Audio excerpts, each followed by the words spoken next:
मैं VK Singh. Economics के section में हम इन्फ्लेशन को कर रहे थे, जिसमें हमने इन्फ्लेशन के कुछ बेसिक पार्ट्स को डिस्कस किया था। इन्फ्लेशन क्या है इसको डिफाइन किया था। उसके बाद इन्फ्लेशन की टाइप्स में हमने दो तरह से कहा था कि ये डिमांड पुल इन्फ्लेशन और कास्ट पुश इन्फ्लेशन। और डिमांड पुल इन्फ्लेशन को डिस्कस करने के बाद हमने कास्ट पुश इन्फ्लेशन को डिस्कस कर लिया। आज हम अपने अगले सेक्शंस के लिए जो है शुरू कर रहे हैं, और जिसमें हमारा टॉपिक होगा other type of inflation. Other type of inflations में यदि हम कहना चाहें तो हम शुरुआत करते हैं ओपन इन्फ्लेशन से कर सकते हैं। हम यहाँ पर ओपन इन्फ्लेशन किसको कहा जाता है वहां से हम शुरुआत करेंगे। सिंपल सा यदि हम डिफाइन करें तो इसको हम कहते हैं खुली मुद्रास्फीति। यह हमारा ओपन इन्फ्लेशन, या इसको हम कह सकते हैं खुली मुद्रास्फीति। यहाँ पर क्या होगा, जब सरकार द्वारा किसी भी तरह से कंट्रोल करने का प्रयास नहीं किया जाएगा। सरकार ने वस्तुओं की कीमत को इंक्रीज होने के लिए खुला छोड़ दिया गया है, बल्कि यहां तक कि सरकार उसमें मार्केट में करेंसी का सर्कुलेशन भी इंक्रीज कर देती है। यदि मार्केट में करेंसी का सर्कुलेशन इंक्रीज हो जाएगा तो जाहिर सी बात है कि वस्तुओं की कीमत बढ़ जाएगी, और इस तरह से जो इन्फ्लेशन आता है उसको हम ओपन इन्फ्लेशन या फिर खुली मुद्रास्फीति कहेंगे। सेकेंड टाइप में आप देख रहे हैं, सेकेंड टाइप हमने लिखा है कि सप्रेस्ड इन्फ्लेशन, मतलब यह है दबी हुई मुद्रास्फीति। दबी हुई मुद्रास्फीति। दबी हुई मुद्रास्फीति क्या है? जब सरकार वस्तुओं की कीमत एक निश्चित लेवल से ऊपर ना इंक्रीज होने दे। मतलब वहां पर क्या होगा, ऐसी सिचुएशन में प्राइस लेवल जो होगा, प्राइस लेवल गवर्नमेंट उससे ऊपर यदि वस्तुओं की कीमत नहीं बढ़ने देती है तो उसको हम सप्रेस्ड मुद्रास्फीति कहेंगे या दबी हुई मुद्रास्फीति कहेंगे। गवर्नमेंट इस तरह से अपनी प्लानिंग बनाती है कि एक निश्चित लेवल उसका निर्धारित कर लेते हैं कि वस्तुओं की कीमत इससे ऊपर हमें नहीं ले जाना है, तो इसको हम सप्रेस्ड इन्फ्लेशन कहेंगे। तीसरा आप टाइप देख रहे हैं कंप्रेहेंसिव इन्फ्लेशन। कंप्रेहेंसिव मतलब व्यापक मुद्रास्फीति। व्यापक मुद्रास्फीति यह कह लें कि अर्थव्यवस्था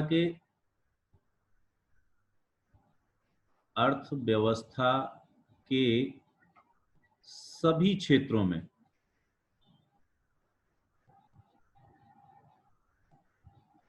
कीमत का बढ़ना,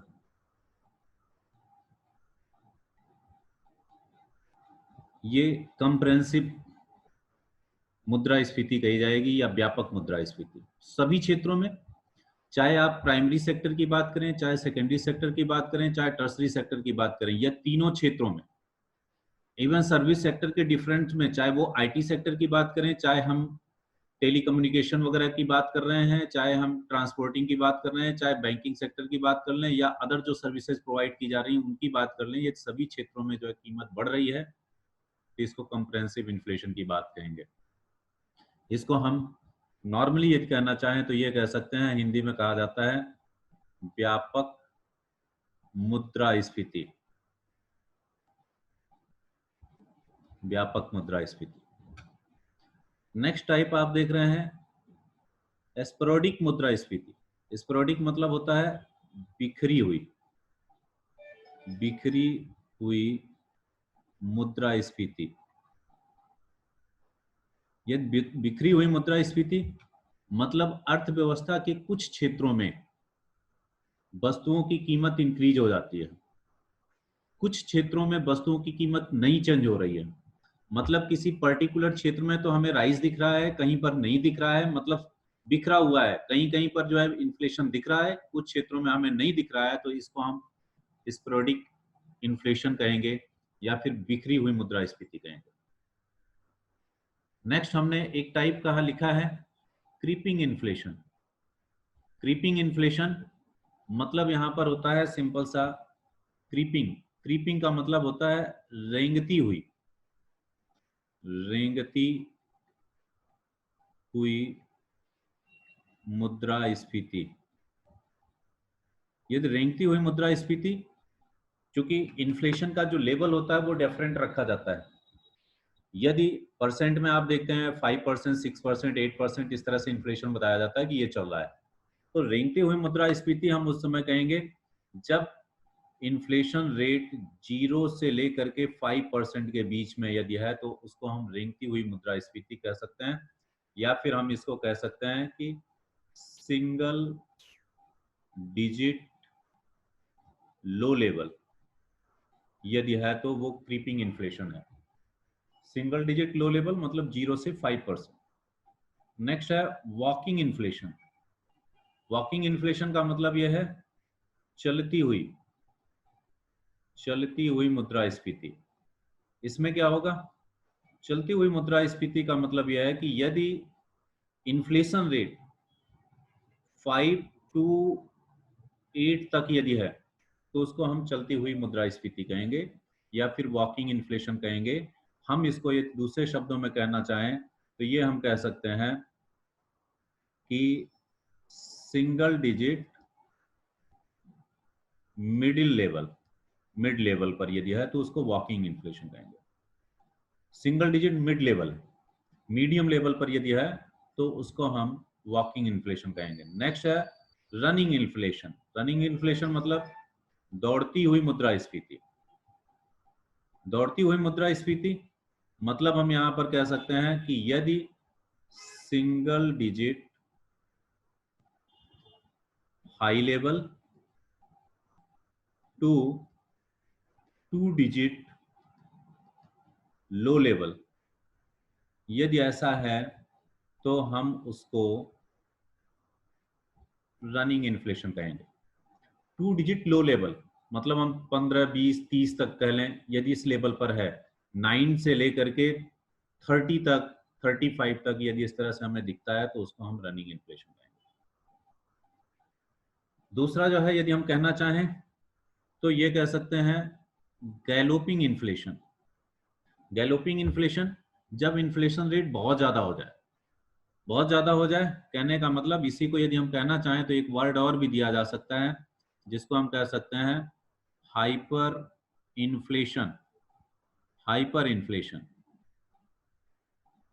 हाइपर इन्फ्लेशन कहना चाहें या फिर गैलोपिंग इन्फ्लेशन करना चाहें, मतलब हिंदी में कहते हैं इसको कूदती हुई मुद्रास्फीति। यदि ऐसी सिचुएशन है जब इकोनॉमिक्स में अर्थव्यवस्था हम ये कह लें कि 2 digit high level, 2 digit high level to 3 digit low level तक यदि आता है तो उसको हम गैलोपिंग इन्फ्लेशन कहते हैं। 2 डिजिट हाई लेवल से लेकर के 3 डिजिट लो लेवल तक यदि है तो उसको हम गैलोपिंग इन्फ्लेशन कहेंगे या फिर कूदती हुई मुद्रास्फीति। ये सिचुएशन देख लें कि जब इकोनॉमिक्स में इन्फ्लेशन रेट यदि 3 digit high level to above यदि होता है तो उसको हम रनवे इन्फ्लेशन कह सकते हैं। ये क्या है, उड़ती हुई मुद्रास्फीति। इसको हिंदी में कहा जाता है उड़ती हुई मुद्रास्फीति।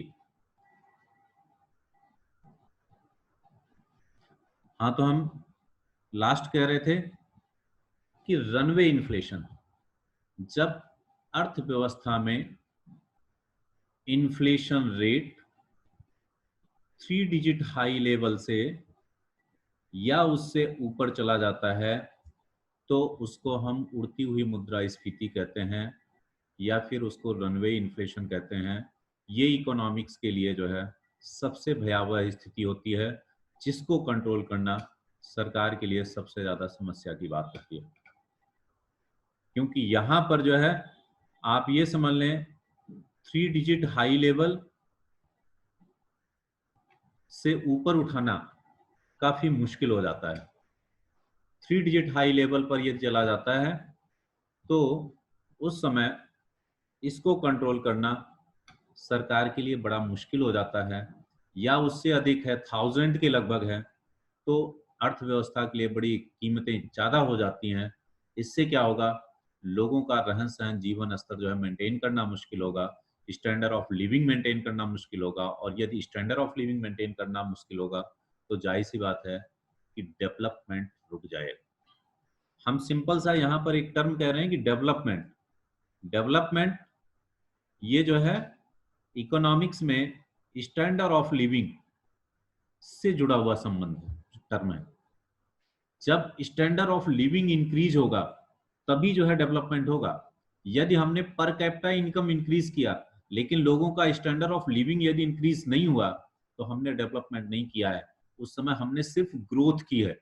इसलिए दो टर्म आते हैं, एक होता है इकोनॉमिक ग्रोथ और एक होता है इकोनॉमिक डेवलपमेंट। तो इकोनॉमिक्स में मेन किसी कंट्री का जो ऑब्जेक्ट होता है वो डेवलपमेंट अचीव करना है, ना कि ग्रोथ। ग्रोथ शॉर्ट टर्म के लिए अच्छा होता है लेकिन लॉन्ग टर्म के लिए डेवलपमेंट ही अच्छा होता है। इसलिए जो है यहाँ पर रनवे इन्फ्लेशन या गैलोपिंग इन्फ्लेशन या रनिंग इन्फ्लेशन, ये सारी जो है इकोनॉमिक्स में बड़ी ही एडवर्स सिचुएशन मानी जाती है किसी भी कंट्री की अर्थव्यवस्था के लिए या किसी भी कंट्री की इकोनॉमी के लिए। हाँ, क्रीपिंग इन्फ्लेशन और वॉकिंग इन्फ्लेशन, इन दोनों के बीच में, मतलब सिंगल डिजिट लो लेवल में हो या मीडियम तक हो वहां तक चल जाएगा, लेकिन जैसे ही 2 डिजिट में जाता है तो उसके बाद जो है मुश्किल आनी शुरू हो जाती है।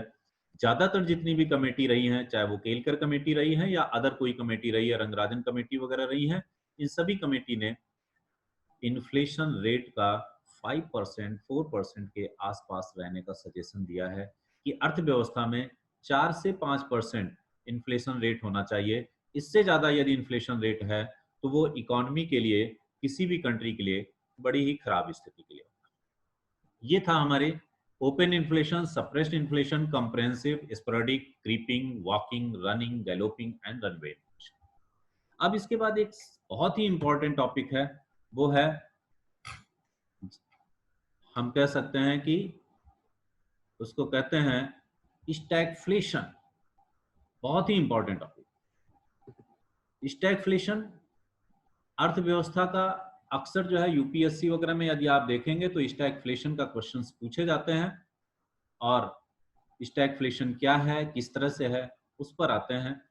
इसको नॉर्मल तौर पर यदि हिंदी में भी जो है स्टैगफ्लेशन के ही नाम से लिखेंगे, आप लोगों को हिंदी में लिखना है तो स्टैगफ्लेशन ही लिखना है। हम ये कह लें यहां पर, अभी हमने कहा कि मोस्ट इंपॉर्टेंट टॉपिक है, ये अक्सर जो है यूपीएससी में पूछा जाता है और इस समय आगे के 1-2 सालों में जरूर पूछा जाएगा, क्योंकि इंडियन इकोनॉमी में इस समय ये हालात बड़ी मुसीबत के हैं और किसी भी इकोनॉमी में स्टैगफ्लेशन की स्थिति सबसे ज्यादा डेंजरस होती है। आपको पता होगा 1929 में विश्व महामंदी आई थी। उस समय पूरा रिसेशन का, मंदी का दौर सा हो गया था। कुछ भी जो है, कहीं पर कोई भी, ना तो इन्वेस्टर्स थे ना बायर्स थे, कोई भी नहीं था। एकदम रिसेशन जैसी स्थिति आ गई थी। और इसी के बीच में 1931 में हाइक, एक जो है इकोनॉमिस्ट थे, उन्होंने एक टर्म दिया था, उन्हीं का ही एक कॉन्सेप्ट है स्टैगफ्लेशन का।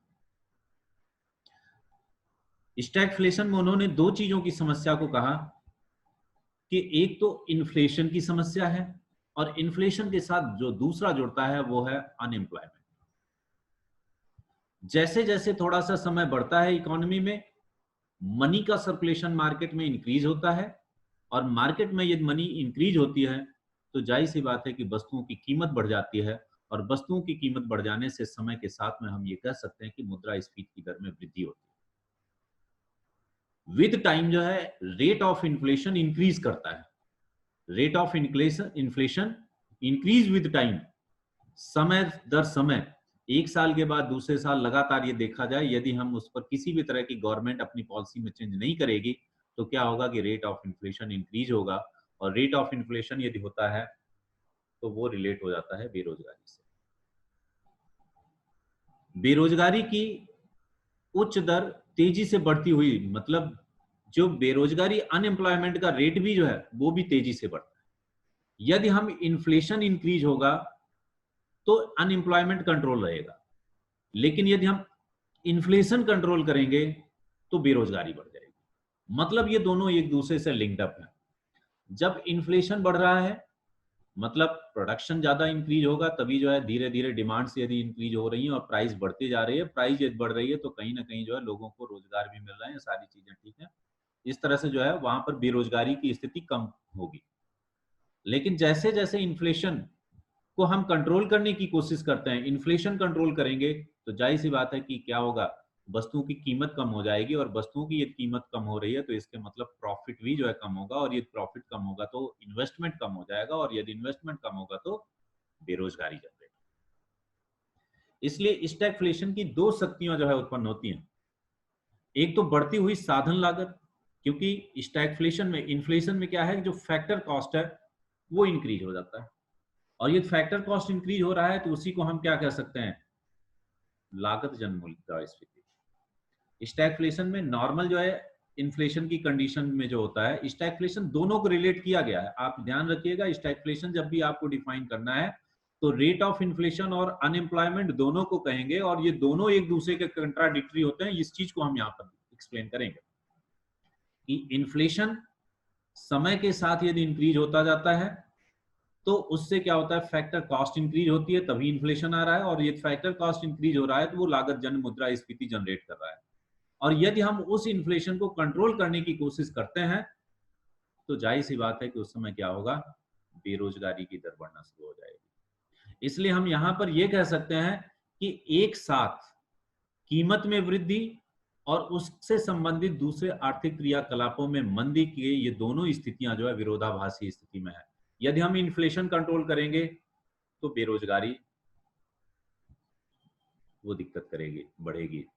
यदि हम इन्फ्लेशन नहीं कंट्रोल करेंगे तो बेरोजगारी ठीक रहेगी जो, तो वहां पर इन्फ्लेशन आपका बढ़ रहा है, मतलब इन्फ्लेशन कंट्रोल करते हैं तो बेरोजगारी बढ़ेगी, और यदि बेरोजगारी कम करने की कोशिश करेंगे तो इन्फ्लेशन इंक्रीज होगा, और इस तरह की जो सिचुएशन होती है उसी को हम स्टैगफ्लेशन कहते हैं। और ऐसी स्थिति में हमने कहा था कि स्टैगफ्लेशन में दो शक्तियां उत्पन्न होती हैं, एक तो है बढ़ती हुई साधन लागत या लागत जन मुद्रास्फीति, और दूसरी जो सिचुएशन है वो है उत्पादन की क्षमता की तुलना में समग्र मांग का अभाव। जब प्रोडक्शन ज्यादा हो जाता है, सर्कुलेशन ज्यादा हो गया, तो समय के साथ में धीरे धीरे जो है डिमांड कम होने लगती है। डिमांड कम होने लगती है तो भी जो है दिक्कत होती है, मांग का अभाव। ये सारी दोनों स्थितियां जो है आप कह सकते हैं, खासतौर पर ऑयल प्रोड्यूसर कंट्रीज को जो है खासतौर पर ये देखने को मिला था जो है 1973 और 79 में जो है, जब ऑयल प्राइस को लेकर के ये चीजें उभर करके सामने आई। ये चीज जो है स्टैगफ्लेशन के अंतर्गत आता है।